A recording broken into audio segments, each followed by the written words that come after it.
I want to begin with this uncomfortable truth. Your empire, whatever form it takes, is not immortal. It stands poised, balanced on the edge, not because the enemy invited you there, but because you let yourself be lulled. Complacency is a silent assassin, and hubris a wrecking ball. Hubris is the disease of the powerful. It is the slow poison that seeps in unnoticed, numbing the senses until the empire believes itself invincible. It whispers in the ear of kings, CEO, governments, telling them the rules no longer apply, that the natural laws of rise and fall have been suspended in their favor, and in that moment, when they believe it, they have already begun to fall. You see, decline never starts on the battlefield. It starts in the boardroom. It starts in the Senate. It starts in the quiet corridors where decisions are made in comfort, not crisis. When those in power begin to believe they are the exception to history's rules, when they stop asking what could go wrong, and start asking what could possibly stop us, they invite destruction to take a seat at the table. Empires do not collapse overnight. They erode. Grain by grain, the foundation is eaten away by arrogance, by the idea that no competitor could ever surpass them, by the belief that their reach, their wealth, their influence is self-sustaining, infinite. They forget the hunger that built them, the struggle that sharpened them, the humility that kept them alert. And without hunger, struggle, and humility, even the strongest structure becomes hollow. History has no shortage of examples. Rome didn't fall because a few barbarian tribes were clever. It fell because Rome thought the world revolved around Rome. It stopped innovating. It overextended. It taxed its people into resentment and ignored the warning signs because the leadership thought their empire was too big to fail. Sound familiar? The British Empire, the Ottoman Empire, the Qing dynasty, all different geographies, different cultures, but the same fatal infection, the assumption that they could not be replaced. And here's the cruel irony. Hubris makes you blind exactly when your enemies can see you most clearly. Arrogance makes you deaf exactly when the warnings grow loudest. The powerful surround themselves with flatterers instead of challengers. Advisors become yes men. Data is twisted to match the leader's ego. Bad news stops reaching the top, and without bad news there is no course correction. This is why empires overreach. It's not ambition, it's delusion. They commit resources they can't sustain. They start wars they can't win. They invest in projects that drain instead of build. And when the cracks appear, instead of facing them with sober judgment, they double down, convinced that sheer will or reputation can bend reality to their desires. Hubris is also contagious. When the top rots, the culture below mirrors it. Middle managers mimic the arrogance of executives. Citizens begin to believe that privilege is permanent. The edge dulls. The drive to improve is replaced by the comfort of entitlement. And when disruption finally comes, it doesn't just hit. It devastates because no one prepared for it. The tragedy is that hubris always feels like confidence. It wears the mask of strength. It tells you you're bold when in truth you've become reckless. It convinces you that you're decisive when in reality you've stopped listening. It paints over cracks with the colors of glory until one day the wall collapses and you realize the foundation had been gone for years. Every empire falls the same way. It starts with the story they tell themselves, the story that they are chosen, that they are different, that the rules of history are for others. And once that story takes root, the fall is not a question of if, but when. The cure is humility, not weakness, humility. The willingness to be challenged, to adapt, to accept that dominance is rented, not owned. The discipline to remember that today's power is the result of yesterday's fight, and if you stop fighting, you stop deserving it. Empires are not destroyed from without. They implode from within. They collapse under the weight of their own arrogance, crushed by the very pride that once propelled them. And the warning is simple. Stay hungry, stay alert, stay humble. Because history will not forgive those who forget it. History is the most honest teacher you will ever have, yet it is the one we ignore the most. It does not sugarcoat the truth. It does not twist the facts to spare our feelings. History speaks plainly. What has been will be again. What has happened will happen again. But we, in our arrogance, act as if the laws that govern the past will somehow skip over us. We behave as though we are exempt, as though we are immune. And that is exactly how civilizations walk themselves into the same disasters their predecessors faced centuries before. The truth is, history is a crystal ball, but not the kind with magic smoke and vague predictions. It is a crystal ball filled with patterns, patterns that repeat with eerie precision. Power rises the same way. Power falls the same way. Greed blooms the same way. Corruption rots the same way. The only difference is the costumes and the technology. The story, at its core, is unchanged, but here's the problem. We love to romanticize history instead of learning from it. We talk about the glory of Rome without looking at the rot that destroyed it. We celebrate the brilliance of the Renaissance without admitting it was born out of the ashes of plague and chaos. We admire the speed of the modern age without remembering that every rapid leap forward has always come with deep instability right after. We cherry-pick the parts of history that make us feel proud, but we ignore the warnings that should make us cautious. Why? Because truth is inconvenient. Learning from history requires humility. It demands that we admit we are not as special as we think we are. That the mistakes made by the great empires of the past are not just their mistakes, but our mistakes waiting for their turn. The human condition hasn't changed. We still crave power. We still fear change. We still overestimate our own wisdom. The variables may shift, but the equation is the same. If you pay attention, history will show you the future in high definition, the signs of overreach, the telltale arrogance before collapse, the way wealth concentrates until it breaks the back of the society that created it, the way leaders stop listening just before they lose control. These patterns are like storm warnings. You ignore them at your peril. But instead of reading the signs, we keep convincing ourselves that the thunder we hear is just background noise. Look at the markets. Look at governments. Look at global politics. You will see the same moves made decades, even centuries ago. When leaders centralize too much power, instability follows. When economies lean too heavily on debt, the crash comes. When societies divide into tribes of us and them, conflict is inevitable. This is not prophecy. It is history replaying itself, frame for frame. The greatest leaders of the past were not those who invented new laws of reality. They were the ones who read history's playbook and acted before the script reached the tragic ending. They understood that you don't wait for the crisis, you anticipate it. You don't hope you'll be the exception. You ensure you won't be the repeat. But here's the bitter truth. Most people do not want to hear that their future is visible in the past. They prefer the illusion of uniqueness. They tell themselves, it's different this time. Those 4 words are the funeral hymn of every fallen empire. It's never different. The actors change, the set changes, but the plot is the same. History doesn't just give you knowledge. It gives you an advantage. It is a free, unfiltered manual for avoiding destruction.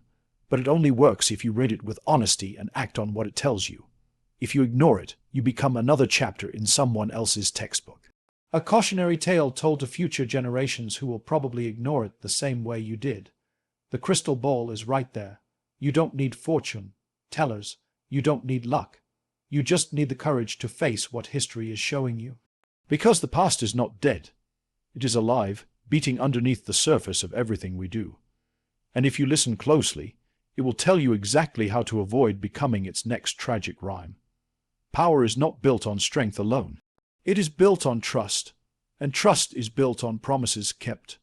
Every empire, every company, every leader survives on an invisible contract between themselves and the people they lead. The moment that contract is broken, the clock starts ticking. Not loudly at first, but quietly, until one day the sound of collapse drowns out everything else. A promise is more than words. It is a currency. It is the only currency more valuable than gold or land because it buys something you cannot acquire by force, loyalty. And loyalty is what holds the center together. When leaders make promises, whether it's to protect, to serve, to prosper, to deliver, and they fail to honor them, they do not just lose credibility. They lose the right to lead. This is the slow death of legitimacy. It never comes all at once. First, the people overlook the small failures, a delay here, a compromise there. They tell themselves it's just politics, just business, just circumstances. But each broken promise is a crack in the foundation, and cracks do not stay small. They spread, they multiply, they weaken the structure until the weight of disillusionment brings the whole thing down. History is brutal with its verdict on this. Empires have fallen because they taxed their people into poverty after promising prosperity. Kings have been overthrown because they promised justice and delivered tyranny. Corporations have crumbled because they promised innovation and instead served mediocrity.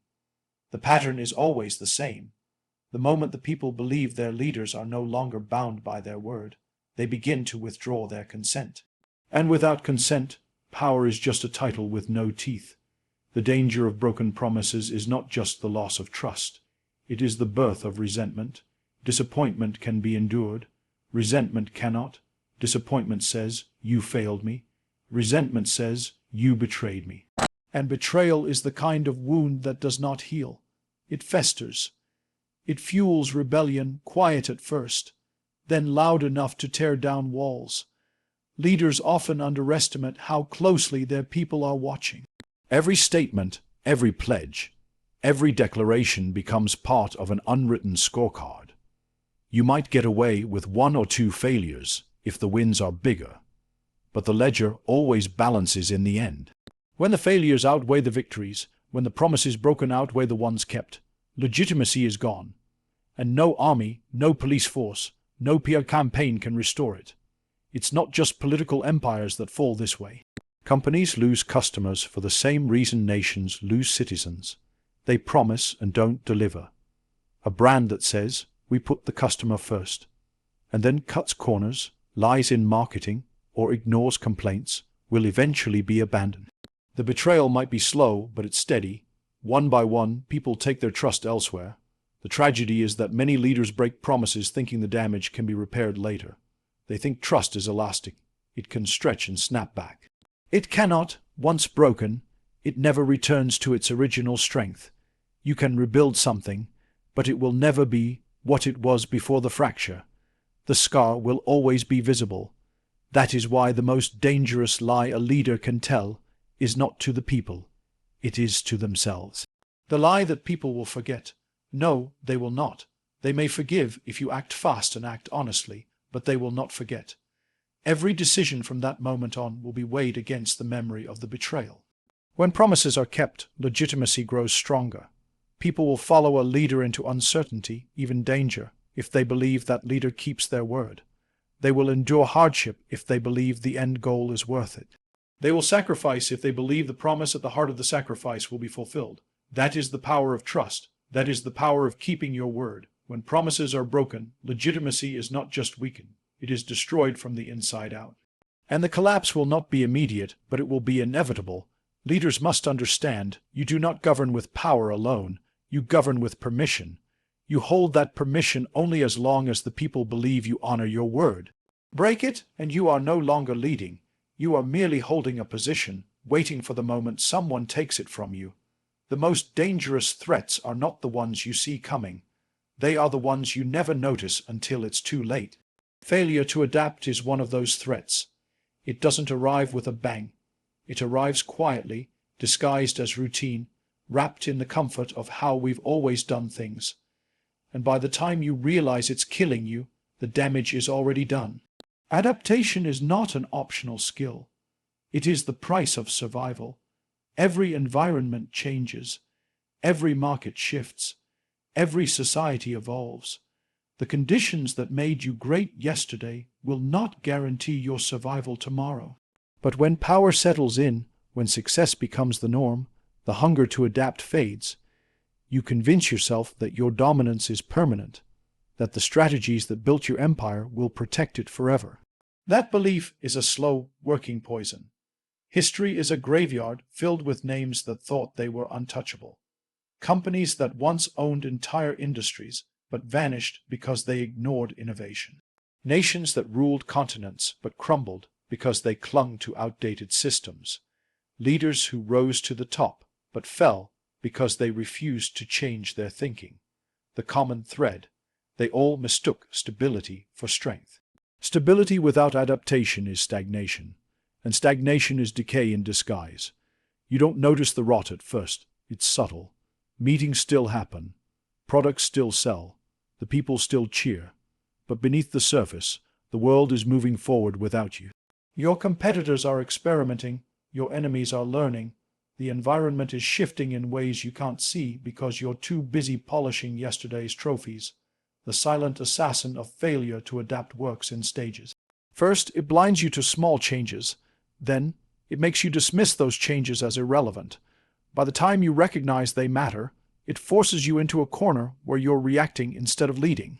And when you're reacting, you're already losing. This is why adaptation is uncomfortable. It demands you question your own success. It demands that you look at your best work and ask, will this still work tomorrow? It forces you to abandon ideas that once defined you. And that is hard because ego loves the familiar. Ego tells you if it worked before, it will work again. But the truth is, what worked before might be the exact reason you fail next. Look at the great disruptors of any age. They were not always the biggest, but they were the quickest to change. They embraced new tools when the old ones still worked. They explored new markets while others defended old ones. They evolved their thinking faster than their rivals could react. That's why they survived when giants fell. The refusal to adapt isn't just a leadership flaw. It's a betrayal. It betrays the people who depend on you to navigate them through change. It betrays the legacy you claim to protect. It betrays the future by sacrificing it for the comfort of the present. And in the end, it leaves you with nothing but the memory of what you used to be. Adaptation is not about chasing every new trend. It's about staying aligned with reality. Reality doesn't care about your history. Reality doesn't care about your titles. Reality moves forward with or without your permission. You can either walk with it or watch it disappear in the distance. The irony is that adaptation is easier when you're still strong. But most wait until weakness forces their hand. By then, the change required is not just a pivot, it's a resurrection. And resurrection is far harder than evolution. When you fail to adapt, you are not killed by a single blow. You are bled out slowly, losing relevance, losing influence, losing the power to decide your own fate. By the time the final hit comes, it's not even dramatic. It's a mercy killing for something already dead inside. The lesson is simple. Adapt before you have to. Adapt when you are still winning. Adapt when the risk feels unnecessary, because the silent assassin doesn't strike in chaos, it strikes in comfort, and comfort left unchecked is the beginning of your end. Truth on its own is powerless. We like to think that knowing the truth is enough, that awareness will somehow trigger change. It won't. The world is full of people who know exactly what's wrong but do nothing about it. Truth is not a comfort blanket. It is a fire alarm, and an alarm that doesn't make you move is just background noise. We romanticize truth as if it's the victory. We say things like, at least now I know, as if knowledge alone is the end goal. It's not. Knowing the building is on fire doesn't save you if you keep sitting at your desk. Awareness without action is just intellectual laziness dressed as wisdom. The truth is meant to provoke you, to disrupt you, to make you deeply uncomfortable until you cannot help but respond. History is littered with leaders, companies, and societies that saw the storm coming and stood still. They had the data, they had the warnings, they had the truth, but they lacked the will, and the truth in their hands became useless. Because here's the thing, truth doesn't care whether you accept it or not. Reality does not adjust itself to your comfort level. If you ignore it, it will roll over you without hesitation. The danger with truth is that it can be seductive. It can make you feel as though you've already done something just by acknowledging it. People talk about the problems in their industry, their community, their business, as if identifying them is the hard part. It's not. Acting on them is. It's the difference between saying someone should fix this and standing up to fix it yourself. The truth is also dangerous because it demands responsibility. Once you know, you can't unknow. Once you see the cracks, you can't pretend the wall is solid. And if you don't act, you have to live with the knowledge that you chose inaction. That's why some people prefer ignorance. Ignorance absolves them of the burden to do anything. But the moment you know you are accountable, leaders worth following understand this. They don't just uncover the truth. They weaponize it. They take it from concept to action. They understand that truth is only as valuable as the decisions it shapes. Without action, truth is like a map you never use. clear, accurate, and completely useless to your journey. Truth should make you restless. It should rob you of the ability to sit comfortably in the status quo. If it doesn't, it's not truth. It's just information. And information without transformation is wasted potential. The world doesn't change because people realize things. It changes because people decide to do something about what they've realized. Knowing your empire is in decline won't stop its collapse unless you change the way you lead. Knowing your business model is dying won't save it unless you reinvent it. Knowing your society is fractured won't heal it unless you take steps to unify it. The gap between knowing and doing is where most failures live, and here's the harsh reality. Truth is not a guarantee of success. Acting on it is risky. It will cost you resources, relationships, and sometimes your reputation. But inaction costs you more. Inaction guarantees decay. The courage to act on the truth is what separates leaders from spectators, builders from critics, survivors from casualties. You cannot treat truth as an end. You must treat it as a beginning. It is the starting gun, not the finish line. The moment you uncover it, you have a choice. Move or stay still. Stay still, and the future will happen to you. Move, and you shape the future yourself. In the end, the truth will not comfort you. It will confront you. It will challenge you. It will strip away your excuses until you are left with a decision. Do something, or watch everything you care about fall apart. And when the dust settles, the world will not remember what you knew. They will remember what you did. Let me end this way. You are not destined to fall. Every empire you admire has crumbled, because they told themselves they were beyond collapse. You decide otherwise. You must stand on humility, evolve fiercely, hold your promises, learn from history, and then act, because empires don't fall, they're pushed, and you right now hold that shove in your hands. Let's not.